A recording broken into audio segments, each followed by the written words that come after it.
Como a gente costuma fazer nesses textos do Evangelho, né, nesses trechos do Evangelho, a princípio, a gente recorda do comentário de Kardec, porque o comentário de Kardec vai servir de espaço para a gente desdobrar mais ainda o tema e enfatizar aspectos daquilo que Kardec escreveu, porque o próprio Kardec comenta esses textos, né? Mas como o escopo do Evangelho segundo o Espiritismo é se restringir à moralidade dos textos, a gente tenta, num grupo de estudo, aprofundar um pouco mais, ampliando um pouco o raio de ação e tentando entender outros aspectos do próprio texto bíblico. Como já foi comentado aqui, em várias ocasiões, Kardec faz um recorte bastante econômico para ficar só com o ensino moral. Mas como a gente está no grupo de estudo, a gente procura entender o contexto onde esse texto foi escrito, onde esse discurso foi feito, onde essa fala de Jesus apareceu, para a gente ter um entendimento maior e poder, inclusive, compreender mais ainda, ter subsídios maiores ainda para entender o texto de Kardec, que é o comentário desse texto, né? Bom, os estudiosos da Bíblia, tradução da Bíblia de Jerusalém, tradução ecumênica da Bíblia, o próprio Novo Testamento de Haroldo Dutra Dias, conhecido entre os espíritas, nomeia esse episódio de refeição com publicanos e pecadores.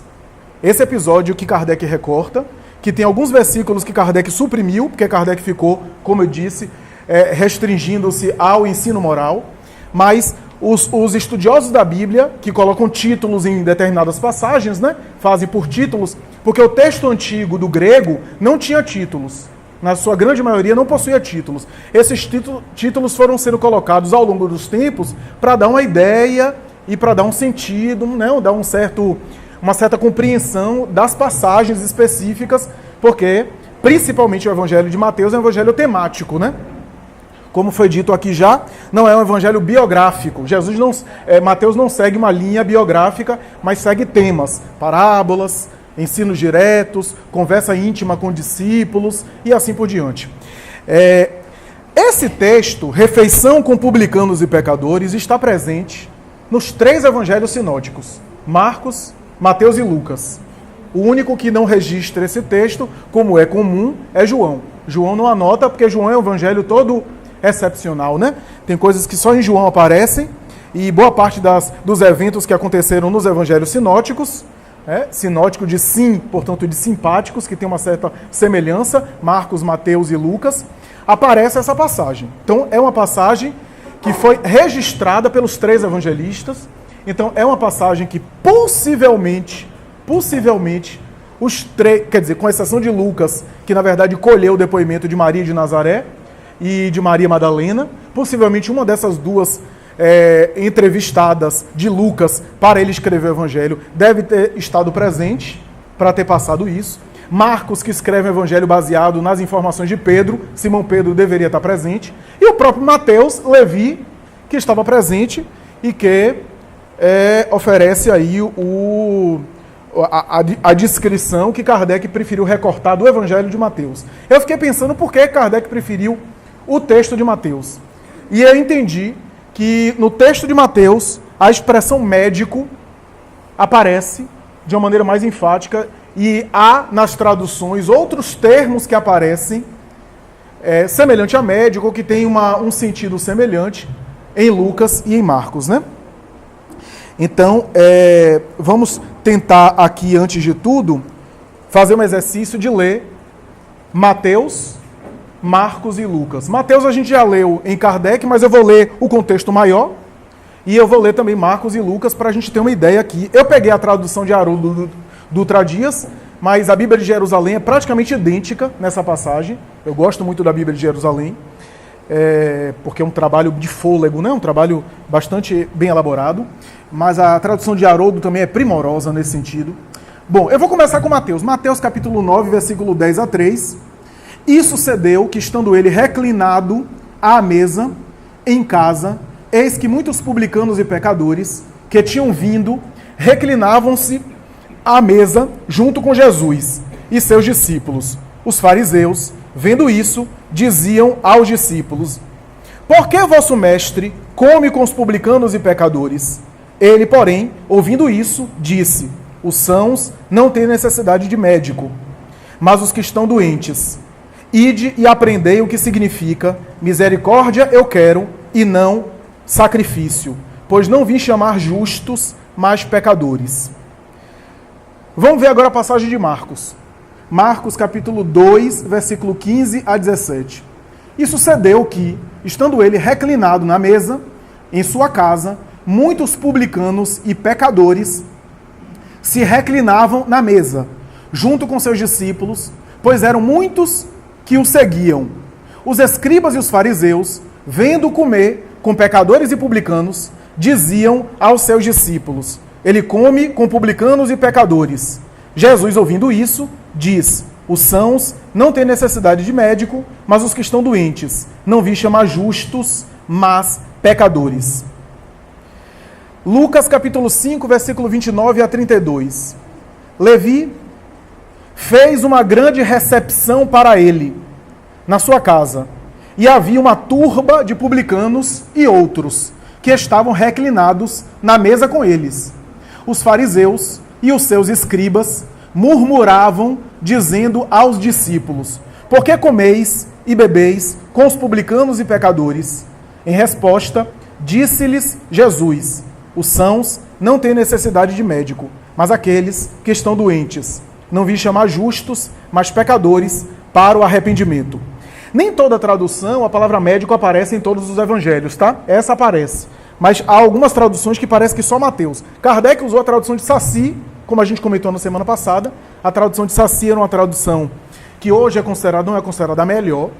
Há traduções melhores, mas na época que Kardec usou essa tradução, era o que melhor havia.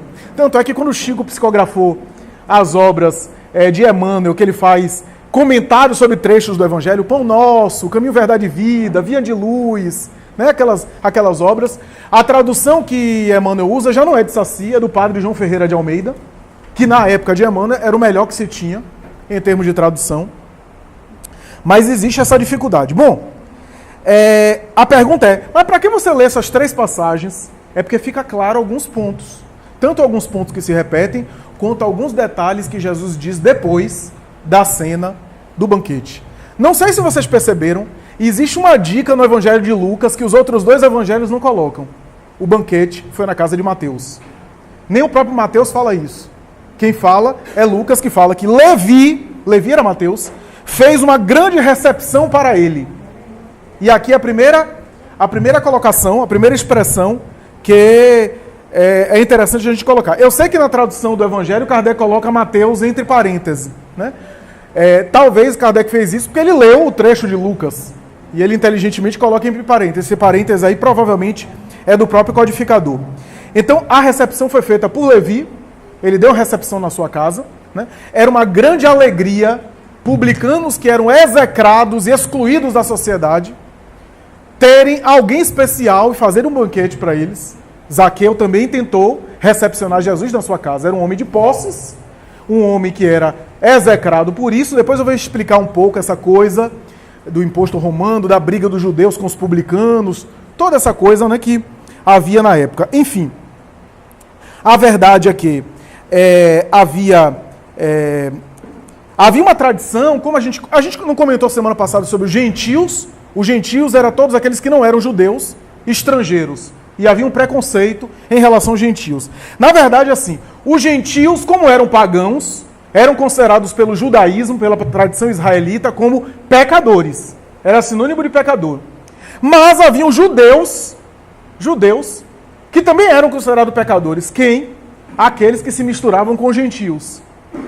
Além disso, os judeus que não seguiam o Torá, que estavam em oposição com algum comportamento contra a tradição israelita de Moisés, também eram considerados pecadores, eram transviados, né?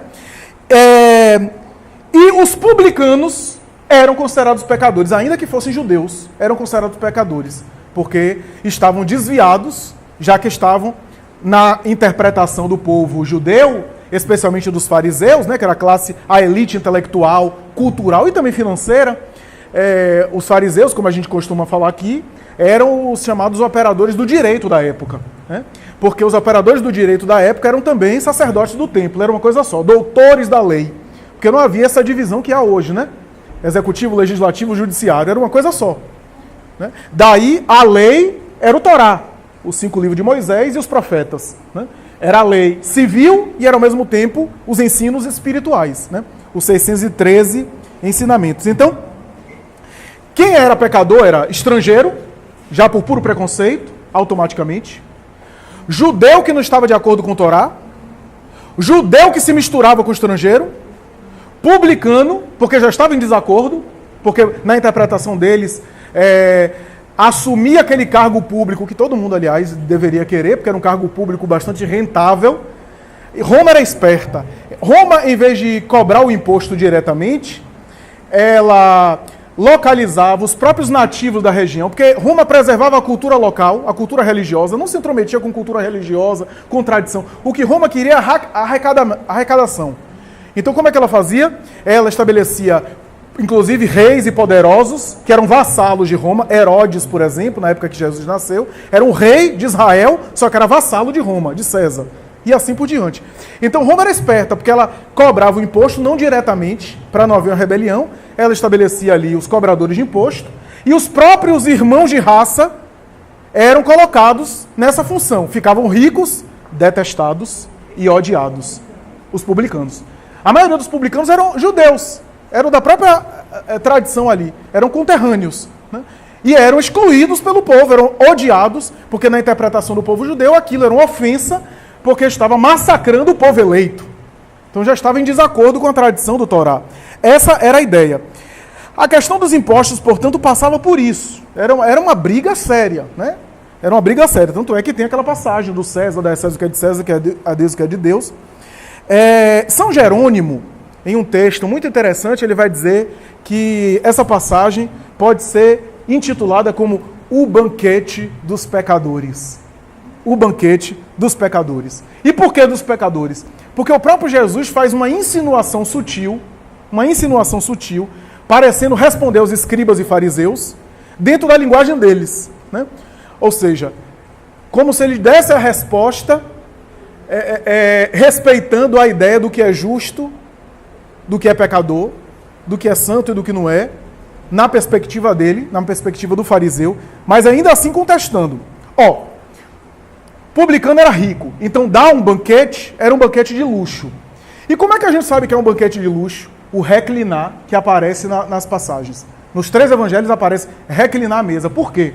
Em um jantar de uma certa etiqueta, de uma certa sofisticação, normalmente de pessoas que tinham certas posses, o jantar, o almoço, né, a refeição, era feito da seguinte maneira. Havia triclínios, que eram uma espécie de divãs, que o judeu se deitava, apoiava o braço esquerdo à cabeça e o braço direito se servia. Aquela ideia da mão esquerda e da mão direita é toda uma tradição do ritual da alimentação do judeu, né? Se alimenta com a mão direita, né? Então havia tudo isso, né? O ritual de purificação, de higiene e assim por diante. Então eles se reclinavam, daí a ideia de reclinar, se reclinavam em torno da mesa, né? Se colocavam em uma espécie de divã, uma espécie de triclínio mais baixo que a mesa e se serviam assim, puxando com a mão direita. Essa era a ideia. Portanto, já sugere que era um jantar bem feito, era um banquete bem elaborado, né? Imagina um publicano como Mateus, que era execrado pelo povo e conhecer Jesus. A alegria dele de ter Jesus na casa dele, de ter feito uma festa, porque ele era visto como uma pessoa herege, uma pessoa que não era de Deus, era execrada pela tradição espiritual e pela lei. Não, era um excluído, embora de posses, né? E é interessante porque havia toda uma tradição que Jesus, né, em alguns momentos, contestava, né? Por exemplo, Jesus sentava e comia não apenas com publicanos, mas, por exemplo, conversava com mulheres. Profeta e homem santo não se dirigia a mulheres. Aliás, ele não apenas fazia isso, mas ele chegava, inclusive, a cumprimentar e a tocar em mulher. O diálogo com a samaritana, possivelmente, ele pediu água, que ela lhe deu de beber. Então houve ali algum tipo de contato. Aquilo era inadmissível para um homem de Deus. Para um homem, imagine um homem de Deus, até porque ele era judeu e ela era samaritana. Samaritanos e judeus, né, nem se falavam, né? Então aquilo já era considerado um indício de que o homem não era profeta, de que o homem não era de Deus, né? Essa era a ideia. E aí, Jesus responde com uma ironia, quer dizer, na verdade, nem todos os autores concordam com isso, mas alguns autores, inclusive Pastorino, no seu Sabedoria do Evangelho, volume 2, ele costuma dizer que Jesus responde com uma ironia quando ele fala que os sãos não precisam de médico e que ele veio para os pecadores e não para os justos. Ou seja, ele está ironizando, dizendo que os fariseus são, aspas, justos e que ele estava para os pecadores, entre aspas, né? Alguns defendem que Jesus estava, na verdade, devolvendo a ideia do justo e do pecador de acordo com o conceito da época, respeitando o plano das ideias e dizendo que não era bem assim, né? Que não era bem assim, que os valores eram outros. Na verdade, as duas abordagens, as duas propostas cabem e não são excludentes, né? Bom, nós temos aqui uma questão que é importante a gente considerar, que era o seguinte: Jesus sentar na mesa para comer e se comia com as mãos, portanto, havia, portanto, uma mistura. Vou usar a expressão, não estranha a expressão, porque não necessariamente é no sentido mais pejorativo, mas havia uma promiscuidade. E aos olhos dos fariseus, aquilo era uma promiscuidade no sentido pejorativo da palavra. É comer com as mãos com pessoas que eram, aspas, imundas. Essa era a ideia, né? Jesus tem uma frase nos evangelhos, que eu li aqui, que ele diz assim, deixa eu até repetir aqui, que não no de Lucas não aparece, mas o de Mateus aparece, o de Mateus que aparece. Ele diz assim: ide e aprendei o que significa misericórdia eu quero e não sacrifício, pois não vim chamar justos, mas pecadores. Aqui há uma questão interessante para se colocar. Jesus está citando, na verdade, uma frase do Antigo Testamento. Jesus era tão conhecedor do Torá, o que é incrível, porque o Torá não era acessível a toda a população. Se você pegar a Bíblia, o livro de Oséias, capítulo 6, versículo 6, Oséias, inspirado em nossa linguagem espírita, inspirado mediunicamente, vai dizer o seguinte, que nos dias do Senhor, ou seja, nos dias de Deus, nos dias, né, do melhoramento da humanidade, Deus dirá: porque eu quero a misericórdia e não o sacrifício. O conhecimento de Deus é mais importante do que os holocaustos. Sacrifício aí não é sacrifício de se sacrificar, como a gente coloca aqui o sacro ofício, ofício sagrado, né? Ou fazer sagrado no sentido espiritual, religioso, não. Sacrifício aqui na época dos hebreus era o quê? O ritual religioso externo das sinagogas. Que era o quê? Matar um cabrito, oferecer um animal em holocausto, matar uma ave, um pombo, um cordeiro e oferecer. Essa é a tradição de oferecer a Deus a morte de um animal, né, fazer o ritual da Páscoa, da festa das tendas. O hebreu e o judeu fariseu tradicional observava rigorosamente isso. E para a tradição farisaica, israelita, era isso que importava no sentido de purificação espiritual. Aliás, é um erro antigo, né? A gente tem um vício em nosso inconsciente coletivo de uma religiosidade apenas externa, né? Um culto exterior, uma liturgia apenas exterior. Né? Não estou condenando ter liturgia exterior. Estou, na verdade, fazendo uma ressalva de que a gente coloca isso na frente. Não tem nada demais em você fazer uma promessa, você acreditar que orando de joelhos é mais... Você se conecta. Tudo isso, o problema é quando a gente coloca isso na frente. Porque a gente vai começando a colocar regrinhas na frente do sentimento. Regrinhas na frente do sentimento. Isso que é problema. E alguns, até espíritas, porque nós somos espíritas, a maioria, na primeira encarnação como espíritas, né? Espiritismo é uma doutrina muito nova. A maioria de nós está conhecendo o espiritismo agora, porque o espiritismo não tem nem 200 anos. Então, é provável que seja o primeiro contato nosso. A gente tem vícios e erros aí no nosso inconsciente milenares. Então, até na doutrina a gente usa o disciplina de Chico para ficar aprisionado a regrinhas. O disciplina de Chico é disciplina para ele mesmo. É a austeridade a serviço de uma otimização do tempo, do trabalho, a serviço do bem. A disciplina a serviço do bem e não o bem a serviço da disciplina. Senão vai acontecer o que acontece às vezes, até em nossas casas, né? Horário do passe, até 8h30. Aí a pessoa chega 8h30 e 30 segundos. Não pode. Tem que fechar. Ah, mas eu estou angustiado, estou desesperada, estou com uma depressão, estou precisando de um passe. Não, você chegou 30 segundos atrasada. Não pode. A gente está colocando a regrinha na frente da necessidade do sentimento. É claro que a gente não vai ficar aqui até meia-noite dando passe em quem quiser chegar. Tem que ter a regra é importante para organizar. Senão a gente viveria desorganizado do ponto de vista objetivo. Mas daí a gente ficar preso às regras, é isso que acontecia na época de Jesus. Havia um aprisionamento aos mandamentos, né? Um aprisionamento a coisas até que eram ilógicas. Por exemplo, o sabá, o sábado, dedicado ao Senhor. Não podia se fazer nada. Mas Moisés, em Levítico, capítulo 19, versículo 18, diz que se o boi teu ou do teu vizinho cair, você pode salvar o boi.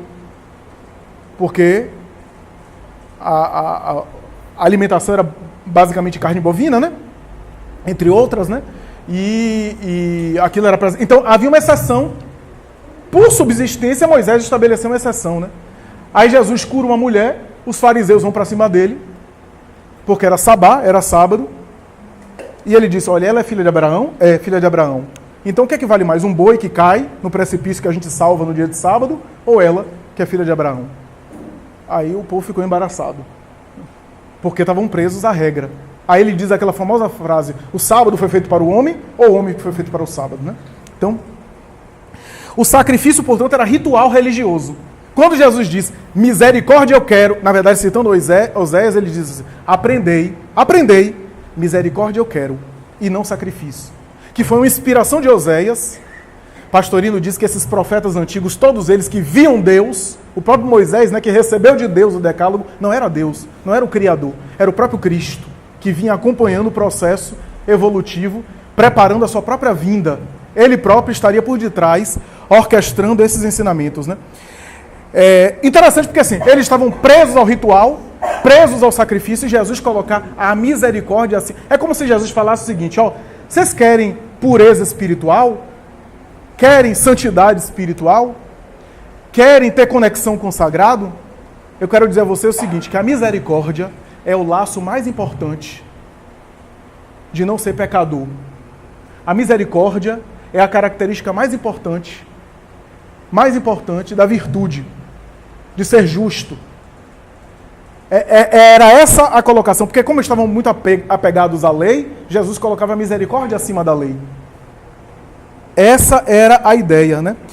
E tanto era forte isso, que no capítulo 21 de Mateus, mais adiante, Jesus fala aos fariseus, em outro diálogo com os fariseus, ele diz uma coisa rigorosa, dura até. Ele diz assim, as prostitutas e os pecadores entrarão primeiro do que vocês no reino dos céus. Aquilo deve ter escandalizado.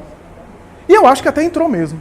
Se a gente pegar Maria Madalena, por exemplo, na tradição convencional, né, e quantos fariseus que ainda estão reencarnando aí, tentando superar o nome fariseu hoje, inclusive, né, na tradição social, na tradição popular, na tradição, né, convencional aí, a expressão fariseu é pejorativa, né? O indivíduo que fica preso mais às aparências, né? Preso mais ao dogmatismo, né? Agora vamos, para concluir e passar aí para a interação, dimensão ético-moral. Porque eu falei sobre o contexto, falei sobre o texto, falei sobre as considerações. Qual é a dimensão ética-moral que a gente tira dessa passagem? Primeiro, Jesus estava colocando, de uma maneira bastante sutil e emblemática, estava provocando a reflexão do que é realmente essência e do que é aparência. O que é ser virtuoso, do que é ser vicioso. O que é ter vícios, o que é ser pecador e o que é ser justo, né? No texto de Lucas aparece a expressão justo, né? Isso é interessante a gente pensar, porque quando ele devolve dizendo que vinha para os pecadores e não para os justos, ele está propondo aí uma armadilha, ou melhor, um enigma, né? E como diz Pastorino, possivelmente uma ironia, né? Porque os fariseus se consideravam justos. Essa era a ideia, né? Primeiro, Jesus está colocando de maneira emblemática a ideia de que o orgulho é um dos entraves principais, se não o principal, do nosso crescimento. Porque com orgulho a gente não vai para lugar nenhum. Com orgulho a gente não aprende nada, porque eu me basto. O orgulho é o maior entrave do progresso. Por isso que tem um texto do Evangelho, que a gente já leu, capítulo 17, Sede perfeitos, que o Espírito diz assim, mais vale poucas virtudes com modéstia do que muitas com orgulho. Por quê? Porque com orgulho eu me fecho a aprender mais.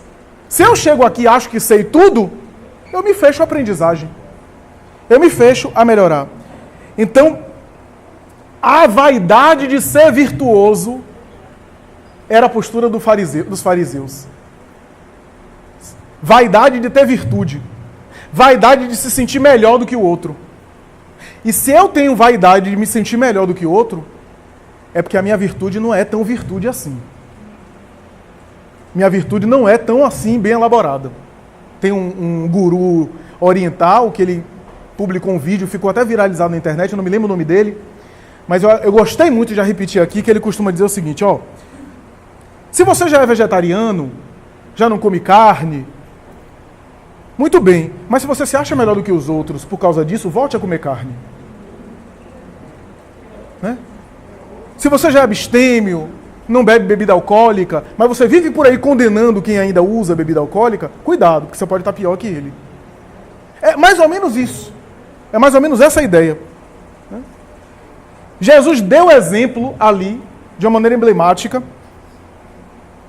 Primeiro, participando de refeição com pessoas que eram consideradas... Ele deu exemplo. Ele próprio sentou para comer com pessoas que eram considerados pecadores. Aquilo já era um exemplo sem palavras. Ou seja, ele estava dizendo que era necessário a gente ir aos pecadores, entre aspas. Aos considerados necessitados. Que a gente não tivesse medo de se misturar. Que a gente não tivesse medo de ir ao encontro do pecado. Joana de Anjos tem uma mensagem que eu sempre repito aqui. Ela diz, vai à dor. Busca o sofrimento. Busca a necessidade. Porque a luz só faz sentido na escuridão. Não faz sentido acender luz durante o dia, porque já está claro. A luz só faz sentido na treva. Vai até o mal. Socorre o mal, ajuda o mal. Mas, diz Joana de Ângeles, tem cuidado de não conviver e não se contaminar com o mal. Opta pelas coisas belas, pelo bem, pelo bom. Até porque nós temos necessidade do belo, da beleza, do harmônico. Mas vai até a miséria, vai até o sofrimento, na tentativa de ajudar. E não na tentativa de se contaminar. Vai até o vício para ajudar. Mas tem cuidado para não descer até o vício e ficar com o vício. Essa é a ideia. Por isso, nós temos o direito de selecionar as companhias com as quais a gente vive. Porque isso tem a ver com a afinidade. Porque, a depender do tipo de companhia que a gente seleciona, a gente se contamina. O próprio Jesus selecionou aquele colégio apostólico que poderia melhor compreendê-lo, que tinha condições melhores de compreendê-lo. Mas ele não se recusava em atender ninguém. Essa é a ideia, né? Por quê? Porque se eu tenho orgulho da minha virtude, a ponto de impedir que minha virtude fique próxima do vício, é porque a minha virtude é fraca. Porque minha virtude não é tão forte assim a ponto de ajudar o vício sem cair com ele. De estender a mão e retirá-lo sem afundar com o outro. Então, é essa a ideia, né? Essa a ideia. Eu me lembro da parábola do fariseu e do publicano, que cabe muito bem nesse trecho, né? Quem não se lembra da parábola do fariseu e do publicano, está no Evangelho de Lucas, né? Somente no Evangelho de Lucas, que narra, diante do templo, o fariseu... Veja que aquele ensinamento para os fariseus deve ter escandalizado também, né? Porque o fariseu glorificava a Deus pelas oferendas que ele colocou, e o publicano de cabeça baixa orava a Deus pedindo perdão pelos seus erros. E Jesus disse que aquele saiu justificado e que o outro não. Ora bem, tem uma freira católica que eu gosto muito, que ela costuma dizer o seguinte: nesse texto da parábola do fariseu e do publicano, Jesus deixa entender que o fariseu que olhava para cima é que estava mais distante de Deus. E o publicano que olhava para baixo é que estava mais perto. Essa é a noção da humildade. Quanto mais eu me sinto mais próximo de Deus, mais longe eu estou. E quanto mais eu me sinto distante da divindade, mais perto eu estou. Essa é a noção da humildade. A noção da humildade não é desconsiderar as próprias virtudes, tá? Não é se depreciar ou se desconsiderar. A noção da humildade é saber se colocar abaixo de algo maior. Né?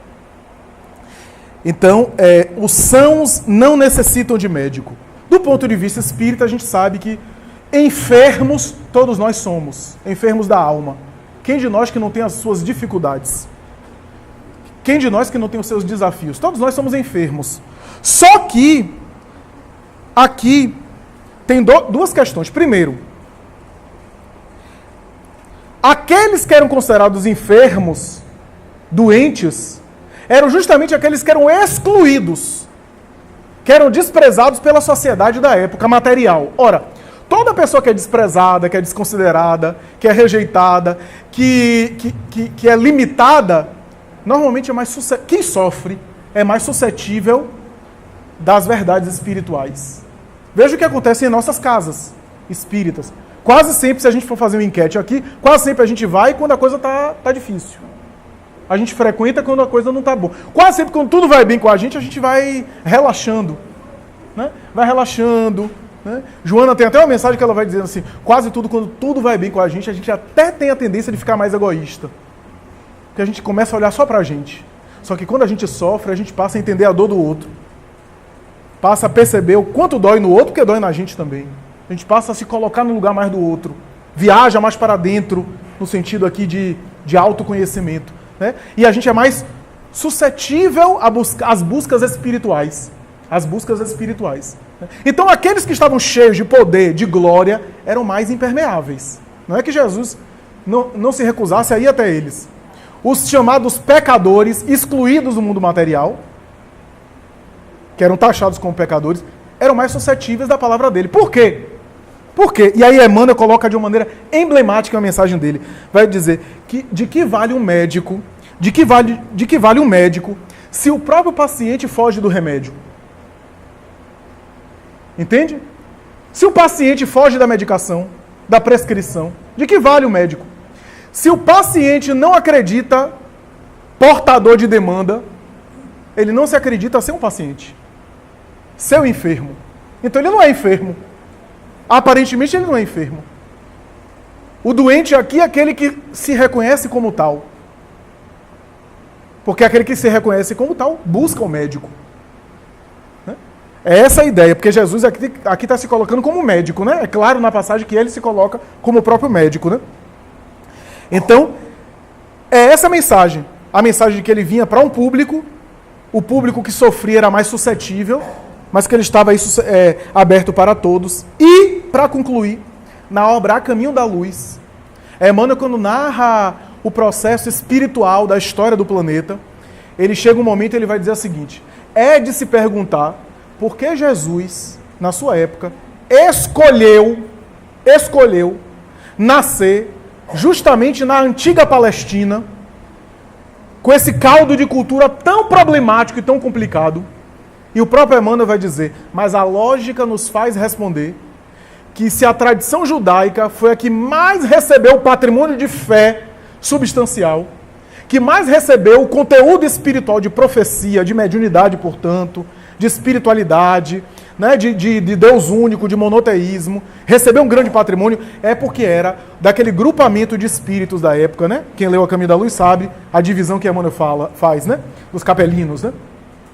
Dentre eles, os judeus, os antigos judeus, eram que tinham o maior patrimônio de fé e de espiritualidade, e, portanto, eram mais responsáveis, eram espíritos mais esclarecidos, e, portanto, eram espíritos mais endividados.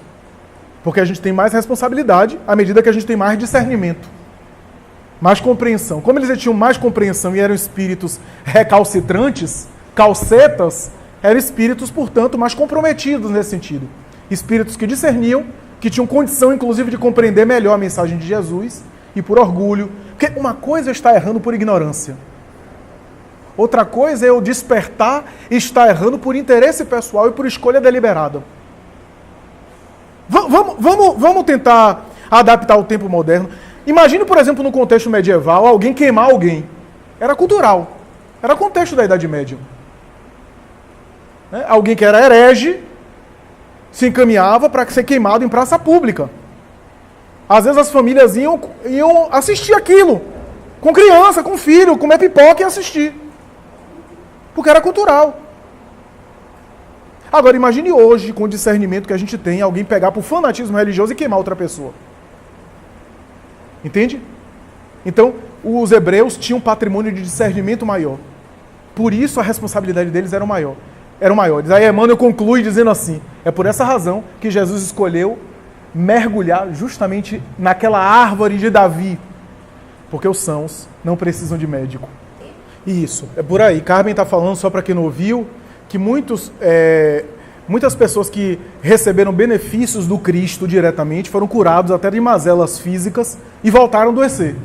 Alguns tiveram, inclusive, processos enfermiços piores. Né? Isso, inclusive, está no livro de Amélia Rodrigues, por Divaldo. Se não me engano, Primícias do Reino, ela fala isso. Né? Que nem todos foram curados por ele, alguns não foram curados por ele, e havia alguma razão de ele não curar todos, e alguns que foram curados reincidiram em males piores.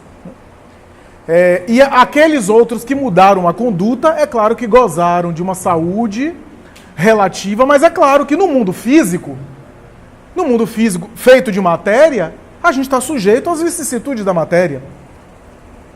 Eu posso fazer um tratamento espiritual e ficar bom de um processo enfermiço. Mas não sei quanto a vocês, eu queria morrer de muita saúde. Mas não dá. Tem que morrer de alguma coisa, né? Então, tinha isso. Agora, a Amélia Rodrigues fala que, de fato, alguns não aproveitaram bem a oportunidade, recuperaram a saúde e se permitiram um tipo de vida que gerou o retorno, né? Vícios de toda sorte, excessos de toda sorte, né? Então isso é verdade. Ele está perguntando por que sempre o trecho do Evangelho fala em publicanos e pessoas de má vida, publicanos e pecadores. É interessante essa distinção, né? Meretrizes, né? Ladrões, né? Pessoas que viviam nas ruas, transeuntes. Na verdade, esse jantar era feito basicamente por publicanos, né? Levi era um publicano, deve ter chamado inclusive companheiros. Mas aí, assim, publicano já era sinônimo de pessoa de má vida, né? Já era sinônimo de pecador, né? Então colocava no mesmo balaio tudo isso, né? Porque essa expressão são, doente, é no âmbito muito mais moral do que físico, né? Embora Jesus em alguns momentos curasse, quem fala isso é Haroldo Dutra Dias, né? Que as curas de Jesus eram símbolos para a cura da alma. É como se ele quisesse chamar a atenção do sujeito de que aquela limitação tinha raízes profundas. Que através da cura material era uma forma de tentar despertar o sujeito para uma cura interior. Né? A cegueira física era um símbolo de uma cegueira mais profunda. E assim por diante. Né? Todas as curas do Cristo, né? Tinham algo, por isso que vai e não tornes a pecar, para que não te suceda algo pior. Né? Estava atrelando, portanto, um processo ali de algo que tinha raízes também espirituais, né? Uma das preocupações dos estudiosos espíritas atualmente é essa, né? É a gente ter o trabalho de tratamento nas casas, que é muito válido, né? No sentido de nos proporcionar benefícios, inclusive na área de saúde, mas o cuidado de não ficarmos exclusivamente voltados a tratamentos de corpos, que a medicina também faz, e se esquecer da cura da alma, né? Ou seja, os tratamentos todos, fluidoterápicos, etc., são todos muito bem-vindos, né? Mas o cuidado de a gente não ficar apenas fixo nisso, exclusivamente voltados para isso, como se o centro espírita fosse apenas uma clínica médica, uma clínica de tratamento, porque eu fico bom de um problema, amanhã vem outro. Né? Eu estou no corpo, né? Tem processos aí de vicissitudes, etc. E outra coisa, tem muitos males nossos que tem até resultados positivos pelos tratamentos espirituais, porque também tem dimensões psicossomáticas, né? Tem dimensões psíquicas, né? Então, por isso, às vezes, a alternância de problema. Melhor de uma coisa, aparece outra, e outra, e outra. Tem uma mensagem no livro Instruções Psicofônicas, de Chico Xavier, se não me falha a memória, Cícero Pereira, um médium conhecido de Belo Horizonte, médium conhecido do movimento espírita mineiro. Ele desencarnou, e ele deu uma mensagem para o Chico dizendo assim: quando eu estava na Terra, no centro espírita que eu trabalhava, que eu dirigia, eram filas quilométricas de atendimento espiritual. Passei a vida me dedicando a curas. Ao desencarnar, eu percebi as mesmas pessoas que faziam aquelas filas, aqui fazendo fila também, com os mesmos problemas. E vou dizer uma coisa, eu acho que vão reencarnar com os mesmos problemas. Ele fala isso, Instruções Psicofônicas. E ele, eu lamento eu ter ficado só para o fenômeno de cura e não ter me dedicado mais à evangelização. Ele fala isso. Né? Ele fala isso. Ana Prado, aquela médium extraordinária, também instruções psicofônicas, uma das maiores médiuns do Brasil na época, materializou espíritos à luz do dia, gerou fenômenos de poltergeist, de movimento de objetos, diante de pesquisadores, essa notável médium, deu uma mensagem para o Chico dizendo isso, que ficou muito no fenômeno, e se esqueceu de se moralizar, de se evangelizar, e lamentava o tempo perdido. Olha só, médiuns de fenômenos retumbantes, né, mas que ficaram apenas presos aos fenômenos, e se esqueceram do maior fenômeno que a gente pode fazer, que é o fenômeno da autoiluminação. Por isso que Chico era tão admirado. Não era só por causa da mediunidade explosiva dele, né? Mas por aquilo que ele conseguiu colocar, ele próprio. Ó, como diz Alberto Almeida, tem uma mensagem de Chico Xavier que não foi psicografada, que era a melhor mensagem dele, que foi a vida dele. O tipo de atitude que ele viveu no dia a dia. É a maior mensagem dele. Por quê? Porque ele conseguiu vivenciar tudo aquilo que Emmanuel escrevia, que os outros... Isso que é difícil. Que o médium recebe cada mensagem fantástica. O problema é viver aquilo que recebe. Botar em prática aquilo que recebe de orientação. O que é que eles conversaram naquele jantar, né? Porque os evangelistas não registraram que tipo de conversa que foi tida ali, né? O que foi que eles falaram. Ou que não falou, porque às vezes o silêncio de Jesus dizia muita coisa, né? E tem uma coisa interessante, Laís, que você colocou, que é importante colocar, porque de fato tem a ver com humildade, tem a ver com o que é pecador e do que é... Né? Eu me lembro até uma mensagem de Humberto de Campos, que ele fala de dois homens que se encontraram no mundo, que um ficava meio que, vou usar uma expressão bem popular, me permitam, arrotando virtudes, e o outro se sentia assim um pouco diminuído, porque na juventude aprontou um pouco, e aí agora... E o outro era sempre... religioso. Final da história. Esse que era um pecador, entre aspas, avançou ao longo da vida, foi fazendo reformas interiores, porque as reformas interiores ninguém vê, ninguém aplaude, o quanto você cresce por dentro, ninguém fica sabendo, né? É invisível aos olhos, né? Aí, o outro não, ficou apegado a alguma tradição, a alguns preconceitos. Final da história. Quando ambos desencarnam e encontram, o chamado pecador estava iluminado, e o outro pergunta, mas o que é que você fez para ter tanta luz? Aí Humberto de Campos diz que o homem olhou para ele e disse assim, caminhei. Ou seja, andei para frente. Essa é uma mensagem, inclusive, para quem vive com remorsos por equívocos que cometeu. Caminhei. Né? Agora, só para concluir, eu sei que já deu horário, Laís, essa coisa da humildade é uma coisa interessante, porque quando a gente fala em humildade, a gente já pensa assim, humildade é só a pessoa desprovida de condições. Né? A gente já falou aqui que a humildade, o pobre de espírito do capítulo 5 de Mateus, é a humildade espiritual, né?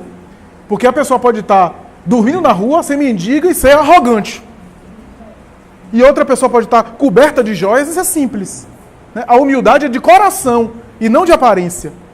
Você não já pensou? E na Idade Média essa moda pegou. Então, a pessoa era humilde que se desprezava, que não tomava banho, que... Isso não tem nada a ver com humildade, né?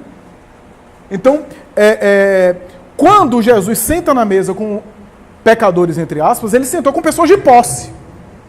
E ali havia uma lição de humildade, que estava além das aparências. Porque aqueles aparentemente pecadores estavam interessados em Jesus, e os fariseus não. Que se diziam espiritualizados. Né? Então, isso é interessante. Você falou em Chico, eu me lembrei de uma história, né, contada por Ramiro Gama. A fila quilométrica, Chico atendendo as pessoas, né? Atendendo. E aí, uma companheira do grupo, né, que era muito espiritualizada, diferente de Chico, que não era, e aí chegou perto dele e disse assim, Chico, fulana de tal, aí de Uberaba, tá na fila querendo pegar a cesta básica. Fulana de tal, que tem muita condição financeira, e tá aí querendo receber cesta básica. Que absurdo! Tanto necessitada, ela pega aí fila para pegar a cesta básica para ela. Você não acha absurdo? E Chico não entrava nessas maledicências, né? Aí Chico diz, meu filho, quanta humildade dessa senhora. Entrar na fila para pegar cesta básica tendo tanta condição.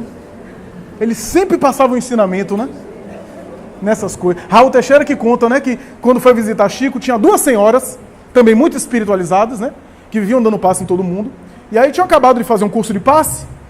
E disse, Chico, dando passe. E Chico deve ter percebido alguma coisinha assim necessitada, né, de atendimento. Aí Chico diz, minha filha, vem cá. Aplica passe em mim aí que eu estou precisando muito. E diz, toda semana ela ia, diz Raul Teixeira, no grupo espírita da prece, para aplicar passe em Chico. Quer dizer, eu adoro dar passe em Chico, eu saio ótima. Quer dizer, porque quem é da física vai entender.